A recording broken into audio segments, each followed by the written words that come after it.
Do you think suicide because of emotional pain or selfish reasons is evolutionarily or a byproduct of self-awareness and knowing life is cause of pain? This is an interesting question because there's a chap called, Martin Voracek, who's an intelligence researcher who actually made waves back in the 90s. It was with the theory that linked high IQ with suicidal ideation. And his theory was based on the idea that you needed a kind of threshold level of IQ in order to be sufficiently self-aware of your own existential suffering in order to tip you over the scales essentially, and to, do the dirty deed. So Martin Voracek would actually say yes, and he'd support this with evidence that there's correlation between high IQ and high suicidal ideation. But I don't actually think that's right. I think what might be going on here is, and we've got some evidence of this in Japan actually using regional level data, but suicidality is higher when group selection is higher, so it seems the alternative theory is that suicide is a way of basically doing something highly altruistic for the group. So you see very extreme examples of this in the case of suicide terrorists. It was in a more parochial tribal sense of the term group selected, or kamikaze pilots in the case of Japan, or soldiers in times of war who commit suicide. And then you have this idea of altruistic pathological altruism. So this is Barbara Oakley's theory. She argues depression and suicidal ideation forms of pathological altruism. So these might be mismatched forms or misplaced forms of group-selected altruism which are being as supernormally stimulated with evolutionarily novel dysphoria in our environments. Martyrs. If you think of the Protestant Reformation in England, let's say under Queen Mary, and you have these various people, it's documented at the time, these various artisans and middle-class people, because that's what Protestants were willingly going to the stake. These men in the mid-20s and early 20s, exactly the kind of age where you'd have soldiers laying down their lives. Probably virgins unmarried. Willingly, really almost wanting to go to the stake. It was an extraordinary kind of hysteria that occurred, where they knew what they weren't supposed to say, and they'd say it, and they'd go to the stake. And ultimately, of course, it was their people, the Protestants, the middle class really, as we say, these striver values. Calvinism is seen as this manifestation of these striver values, but it could also be seen as something that, as Weber argues, that forces you in the direction striver values to the removal of these other genetic castes and their power and culture. That's what Protestantism did. That's what these martyrs were doing. So you can see that there would be a benefit to having an optimum level of people prepared to lay down their lives in martyrdom and soldiery. With depression and suicide at the group level, could it be if a person was such a failure that they start to feel depressed, there's some degree to which it would be good for there to be a mechanism for them to remove themselves? Well, could it be that under those circumstances you're really looking at a situation in which for such a mechanism to work, you would need for there to be big fitness payoff at the end of the day for your suicidal act? This is actually a theory J. Belsky had. He hasn't published it. He had this theory that there's a kind of suicide which is not purposeful suicide. So it's not I'm going to kill myself. I hate myself, therefore I'm going to do something horrible to myself. It's basically a form of suicide which involves you just dropping dead out of the blue. You're healthy. Maybe you're early 50s or something. You play racquetball. You cycle. You run. You do all the bugman sports, etc. You eat right. You're absolutely in perfect health. You have good mental health. And then sudden death. You just drop dead. This is what happened to Seth Roberts, the nutritionist who started off as a social psychologist at UC Berkeley. Then he went on to become a nutritionist and moved over to China. He was a sort of health nut.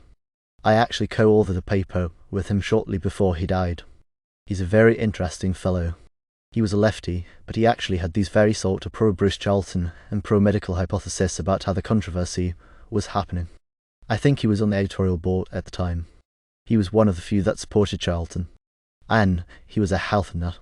He came up with the Shangri-La diet, which turned into a New York Times bestseller and all this sort of thing. He just dropped dead. He was out hiking in some province somewhere in China. And they found out about 6 days later. You're not killing yourself. Your body is killing you. J. Belsky's theory was that this was a form of highly altruistic dying, and that you could predict this if you looked at the sort of relative fitness of the families in which this kind of spontaneous dying happened. So he argued that these sort of people, the risk factors for this would be coming from big families. Now, that would be a genuinely interesting and high-impact epidemiological study if you could. Is this really, evolutionarily speaking, different from dying by one's own hand? When your body just stops functioning. Is it any different?